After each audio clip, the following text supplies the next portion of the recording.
मेरी माँ ऐसा नहीं कर सकती, लेकिन पत्नी ने पति की एक ना सुनी और बार बार माँ पर इल्ज़ाम लगाए जा रही थी।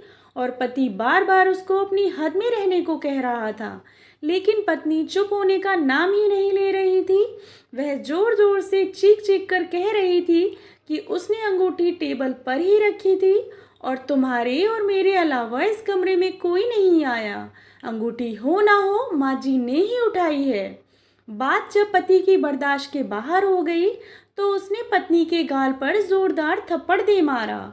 अभी उनकी 4 महीने पहले ही शादी हुई थी। पत्नी से थप्पड़ सहन नहीं हुआ और वह गुस्सा होकर घर छोड़कर जाने लगी। और जाते जाते उसने पति से एक सवाल पूछा कि तुमको अपनी माँ पर इतना विश्वास क्यों है।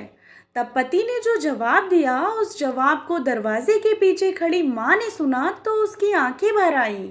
पति ने पत्नी को बताया कि जब वह छोटा था तब उसके पिताजी गुजर गए। माँ मोहल्ले के घरों में काम करके जो कुछ भी कमा पाती थी, उससे एक वक्त का ही खाना आता था। माँ एक थाली में मुझे परोस देती थी और खाली बर्तन को ढक कर रख देती थी और कहती थी कि मेरी रोटियां इस बर्तन में हैं, बेटा तू खा ले, मैं बाद में खाऊंगी। और मैं भी हमेशा आधी रोटी खाकर कह देता था कि माँ मेरा पेट भर गया, मुझे और नहीं खाना है। माँ ने मुझे मेरी झूठी आधी रोटी खाकर पाल पोस कर बड़ा किया है। आज मैं 2 रोटी कमाने लायक हो गया हूँ, लेकिन मैं यह कैसे भूल सकता हूँ कि माँ ने उम्र के उस कठिन समय पर अपनी इच्छाओं को मारा है। वह माँ आज उम्र के इस पड़ाव पर किसी अंगूठी की भूखी होगी, यह मैं सोच भी नहीं सकता। तुम तो 4 महीने से मेरे साथ हो। माँ की तपस्या को मैंने पिछले 25 वर्षों से देखा है।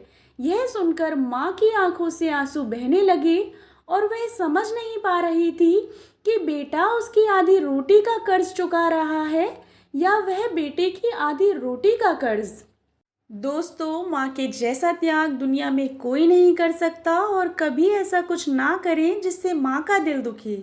आशा करती हूँ आपको कहानी पसंद आई होगी। कहानी पसंद आई हो तो चैनल को सब्सक्राइब करें और कहानी को लाइक एंड शेयर करें। कहानी सुनने के लिए आप लोगों का बहुत बहुत धन्यवाद।